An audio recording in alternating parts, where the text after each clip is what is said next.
fay lempo day suuxat réew yaatal nañ natt gi teggi nañ yokkute DGID.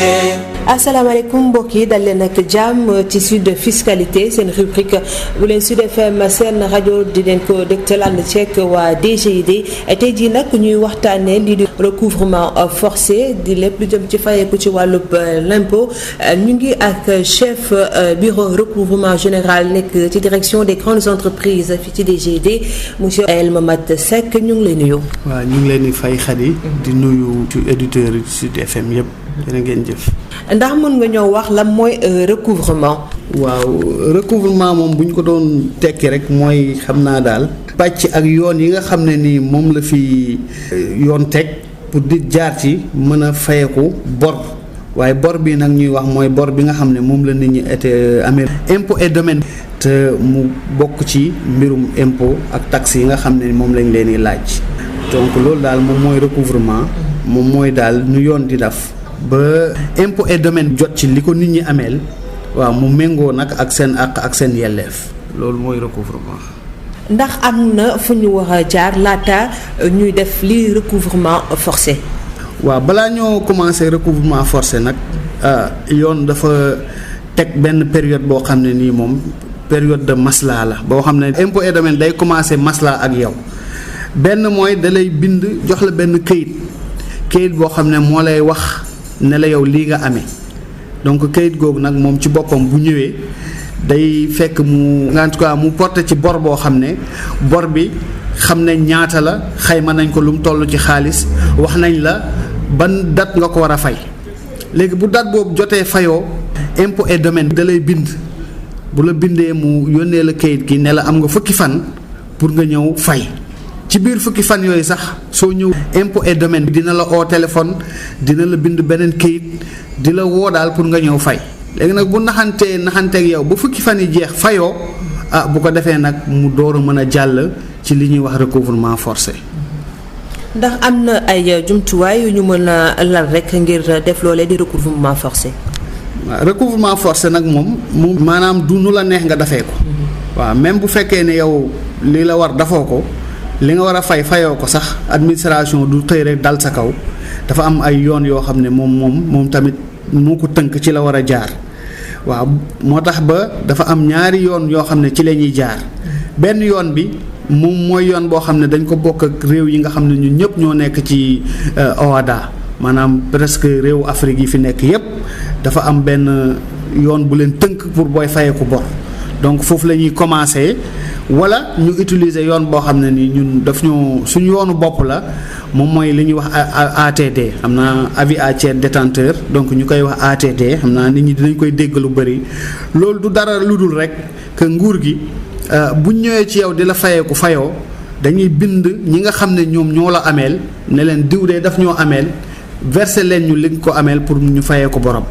donc kayit goo xam ne la dañ koy faral di ko yónnee banques yi pour xool ci sa compte yi lan moo fa ne bu fa dara nekkee banque bi versé ko administration wala mu bind ko ñi nga xam ne tamit da ngeen di jëflante xaw ma njënd ak njaay la wala da nga leen loué wala daal donc yoon boobu nag moom la ñuy gën a utiliser waaye bu yoon boobu weesoo am na beneen yoon mooy bi ma doon wax bi ñu bokk ñun ak réew yi nekk ci Afrique yépp presque te yoon boobu moom tamit day commencer par bind la kayit ne la kaay fay ci sa bor ci juróom-ñetti fan su juróom-ñetti fan yi passé nag fayoo boobu nag yoon may na administration mu ñëw lépp loo am ci bagage mu jël ko bu fekkee ne da ngaa am tool sax balaa ngaa récolter yoon may na administration mu ñëw moom jël loolu maanaam jël li nga xam ne moom nga bay te ñoragut di waaj a ñor mën na ko jël yoon may nañu tamit bu la nit amelee bor wala xaalis ñu dem jëli xaalis boobu yoon may nañu booy liggéeyee fenn ñu lay fay ñu ñëw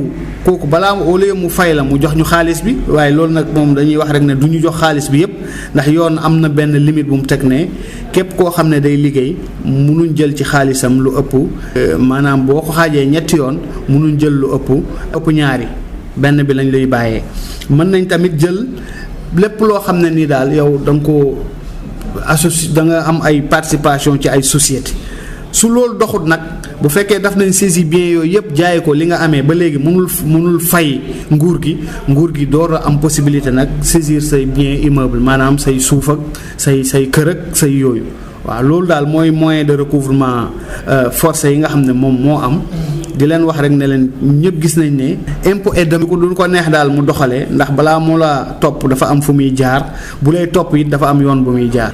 laaj bu mujj bi mooy ndax am na ay njeexital ci wàllu recouvrement forcé. waaw njeexital bu mujj bi rek mooy nga fay li nga ameel nguur gi waaw mooy maanaam nga fay sa dossier jeex nguur gi moom it arrêté ay action léegi nag boo mënta fay lépp sax nguur gi moom malgré lim la topp yooyu yëpp mën na nangu ba tey nga ñëw mu may la moratoire ne la yëpp nga ma waroon fay waaye jamono neexut waaye comme nangu ngaa fay ñëwal li nga war a fay ma may la nga fay ko ci at weer bu jot nga dugal dara balaa at bee jeex amaana mu jeex. ba léegi nag boo amul loo fayee noonu sax impôt et domaine ba léegi ñoom yoon may na leen ñu dem ci ñi nga xam ne nii dafa am maanaam da ngeen di liggéey maanaam bu fekkee ne yow da ngay loué ñu dem ci ki nga xam ne moom ngay loué bu fekkee ne yow da nga nekk ci société daf ay luuxóor ba société nekk ci problème impôt et domaine mën na la topp bàyyi société bi donc bu jàllee ci yooyu yëpp ba léegi amul xaalisam nag mu doog a nag dem ci wàllum pénal boo ko déggee mooy wàllum tëj kasoog yooyu ndax yoon may nañu ku bañ a fay impôt ci sa tayeef wala ci sa njuuj njaaj ñu topp la pour lu ñuy wax fraude fiscale loolu dañ lay alamaan juróomi million ba 25 millions te tamit mën nañ la ci tëj ñaari at ba juróomi at waaw donc bu fekkee ne sax nag far yow loolu da nga ko def ci lu ñu naan flagrant délit moom dañ lay far jàpp rek directement te bu ñu la jàppee mënoo fa génn lu dul da ngaa fay ba xaalis bi jeex waaye administration fiscale du dafay xëy rek daf ko ndax balaa mu koo daf gis ngeen ne dina naxanteeg yow dina la bind këyit ne la kaay fay bu fukki fan yi jeexee ñëwoo mu bindaat la beneen këyit ne la kaay fay juróom-ñetti fan yooyu su jeexee ñëwoo mu jéem a am yeneen moyen bu demee nag ba sës ci la koy doog a def donc ñu ngi jéggalu ci kàddu yi loolu moo doon rek recouvrement forcé loolu lañ ci doon wax di leen sant di leen gërëm. El Momad Seck ñu koy jaajëfal di fàttali ni rek ne moom mooy chef bureau recouvrement général ci direction des grandes entreprises nekk ci DGID mbokk yi fi la ñu yem ak yéen ci seen rubrique sud fiscalité di leen jaajëfal ci déglu bi di leen jox dig daje fii ak ñaari ci bés. fay l'impôt day suuxat réew yaatal nañ natt gi teggi nañ yokkute DGID régulariser suuf yi yombal leen këyitu kër yi lépp mën a dox ci réew mi DGID.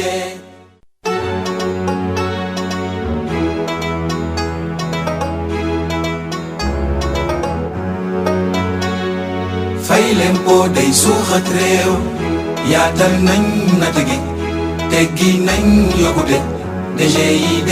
Bonjour et bienvenue dans Sud Fiscalité, votre rubrique que vous propose Sud FM Sen Radio en partenariat avec la DGID. Alors nous nous intéressons pour ce numéro au recouvrement forcé. Nous sommes avec le chef du bureau du recouvrement général à la direction des grandes entreprises au niveau de la DGID, El Momad Seck. Bonjour. Oui, bonjour Khady, bonjour à tout le monde. Qu'est-ce que le recouvrement? Bon, le recouvrement peut être défini de façon très simple comme étant l'activité qui consiste à percevoir les impôts qui sont dus à l'État. Donc c'est un ensemble en tout cas d'activités qui visent un peu à éteindre la dette des contribuables vis-à-vis de l'État. Et cette extinction de la dette se fait principalement par le paiement de la dette, même s'il existe d'autres moyens comme ce que l'on appelle les dégrèvements d'office ou bien l'attribution en non-valeur qui permettent d'avoir le même résultat. Mais quand on met en œuvre l'action de recouvrement, c'est vraiment pour percevoir les sommes qui sont dues à l'État. Y a-t-il des préalables au recouvrement forcé? Effectivement, avant tout recouvrement, il faut d'abord que la créance qui est visée puisse remplir des conditions. Donc la créance en tant que telle doit être une créance clé. Et une créance clé, c'est une créance qui est certaine, c'est-à-dire une créance vraiment qui est arrêtée dans son principe. La créance doit être liquide, c'est-à-dire que c'est une créance qui est évaluée en argent, et ensuite la créance doit être exigible. C'est-à-dire que la créance, vraiment, l'administration doit avoir le pouvoir, le droit de réclamer cette créance-là. Et enfin, au titre de ces conditions, il faut que la créance soit constatée par un titre exécutoire, c'est-à-dire un acte, un papier, en tout cas à qui la loi donne quand même une force exécutoire. Et en matière d'impôts, pour avoir la liste des titres exécutoires, il faut parcourir le Code général des impôts où on nous donne en tout cas une liste des titres exécutoires. C'est un peu les titres de perception, c'est un peu les déclarations qui sont déposées par les contribuables, c'est un peu les rôles ou avis d'imposition, c'est enfin ce que l'on appelle les notifications d'intérêt de retard. Maintenant, quand ces conditions-là sont remplies, maintenant, le titre exécutoire doit être notifié au contribuable. Dans la plupart des cas, donc l'administration notifie le titre au contribuable et lui donne un délai de 10 jours pour venir régler sa créance. Maintenant, si à l'expiration de ce délai de 10 jours, le contribuable n'a pas payé, le contribuable n'a pas souscrit de moratoire, c'est en ce moment que l'administration peut commencer à mettre en œuvre les actions de recouvrement forcé. C'est donc dire juste que, en tout cas, l'administration, en tout cas, informe le contribuable de sa dette, l'administration lui donne un délai pour lui permettre de venir régler sa dette. C'est à l'expiration de ce délai-là que l'administration peut envisager de mettre en œuvre les actions de recouvrement forcé.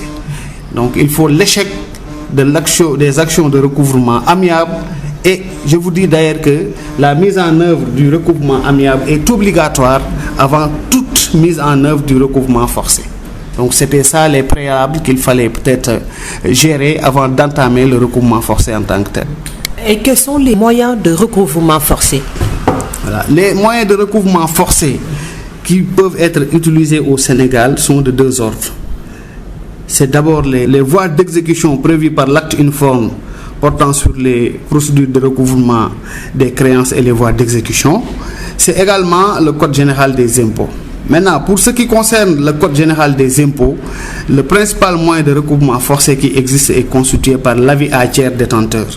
Donc l'avis à tiers détenteur, c'est un acte en tout cas qui permet, en tout cas qui autorise l'administration à réclamer en tout cas les sommes qui sont détenues par un tiers détenteur, en tout cas, et qui appartiennent à un débiteur. De façon très simple, quand quelqu'un doit à l'administration, l'administration peut utiliser l'ATD pour réclamer en tout cas les sommes qui sont détenues pour son compte par soit les banques ou un autre, en tout cas une personne physique, une personne morale. Dès l'instant où cet argent-là, en tout cas, lui appartient, l'administration peut aller récupérer cet argent-là. Donc c'est l'avis à tiers détenteur, en tout cas qui est prévu par le Code général des impôts. Donc à côté de l'avis à tiers détenteur, il y a également les moyens de recouvrement forcé qui sont prévus par l'acte uniforme de l'OHADA. Donc c'est vraiment tout ce que l'on appelle les procédures de saisie. Mais il faudra préciser que pour mettre en œuvre ces procédures de saisie, l'administration également est obligée de passer par des délais. C'est-à-dire que quand l'administration veut mettre en œuvre une procédure de recouvrement prévue par l'acte uniforme, l'administration doit d'abord passer par ce que l'on appelle la notification d'un commandement de payer. Et le commandement de payer ouvre au contribuable un délai de 8 jours pour lui dire que vous avez 8 jours pour venir payer au niveau de l'administration. Passez maintenant cette date, l'administration est en droit de mettre en œuvre les procédures de recouvrement forcé qui sont prévues par l'acte uniforme. Et il faut dire que l'administration peut effectuer elle-même ces poursuites-là par le biais des agents de poursuite qui existent au niveau de l'administration ou déléguer cette poursuite aux huissiers de justice sur la base d'une autorisation qui lui est accordée par le directeur. Voilà, donc en tant que tel, donc pour mettre en œuvre ces procédures, il y a un délai qui existe, délai de notification de 10 jours, délai en tout cas de notification du commandement de 8 jours. Maintenant, passé maintenant cette date, l'administration va mettre en œuvre en priorité ce que l'on appelle les saisies mobilières. Et ces saisies mobilières sont constituées par la saisie vente des biens meubles corporels. Donc, c'est en tout cas tous les biens meubles qui appartiennent aux contribuables, exclusion faite de ce que l'on appelle des immeubles par destination. La saisie des récoltes sur pied, c'est-à-dire que l'administration est autorisée à saisir en tout cas les récoltes qui ne sont pas encore séparées du sel et qui sont proches un peu de la maturité qui appartiennent à un redevable. L'administration peut saisir les créances. Donc c'est presque comme ça se rapproche un peu de l'avis à tiers détenteur. Donc on peut saisir les créances qui appartiennent aux contribuables. On peut saisir la rémunération. C'est-à-dire qu'aujourd'hui, un salarié qui doit à l'administration peut voir son salaire être saisi par l'administration. Mais il faut préciser que pour ce qui concerne le salaire, quand même, il y a une quotité qui n'est pas saisissable et l'administration ne peut saisir que la quotité saisissable qui est prévue par le Code de procédure civile, et cette quotité-là, c'est un peu les 2/3 du salaire. Ensuite, l'administration peut saisir les participations, c'est-à-dire les valeurs mobilières qui sont détenues par une personne peuvent être saisies. Maintenant, si ces saisies-là, en tout cas, deviennent infructueuses, l'administration peut venir maintenant mettre en œuvre ce que l'on appelle les saisies immobilières. Et pour la saisie immobilière, donc il faut dire que l'administration envoie au contribuable un commandement, en tout cas qui lui donne un délai de 20 jours pour venir payer. Maintenant, passé ce délai, l'administration peut mettre en œuvre la procédure de saisie immobilière, qui est une procédure très complexe quand même, mise en œuvre généralement et obligatoirement même par le ministère d'avocats. C'est un peu ces procédures de recouvrement forcé qui existent et l'administration vraiment les utilise. Donc, sont de deux ordres. Communautaire, donc prévu par l'acte uniforme, et un peu local, c'est-à-dire l'avis à tiers détenteur qui est prévu par le Code général des impôts. Et pour la dernière question, quelles sont les conséquences du recouvrement forcé? Voilà, le recouvrement forcé a pour but, en tout cas, d'apurer le dossier fiscal du contribuable, c'est-à-dire amener le contribuable à payer. Maintenant, le contribuable peut venir et payer immédiatement l'intégralité de la créance, donc le dossier est bouclé, l'administration arrête ses actions. Le contribuable peut également venir et bénéficier d'un moratoire de paiement. Parce que n'oublions pas que l'administration est là pour accompagner les contribuables. Donc lorsqu'on a des difficultés qui sont avérées et qu'on se rapproche de l'administration peut vous accorder un moratoire de paiement qui vous donne un délai de 12 mois pour payer votre dette.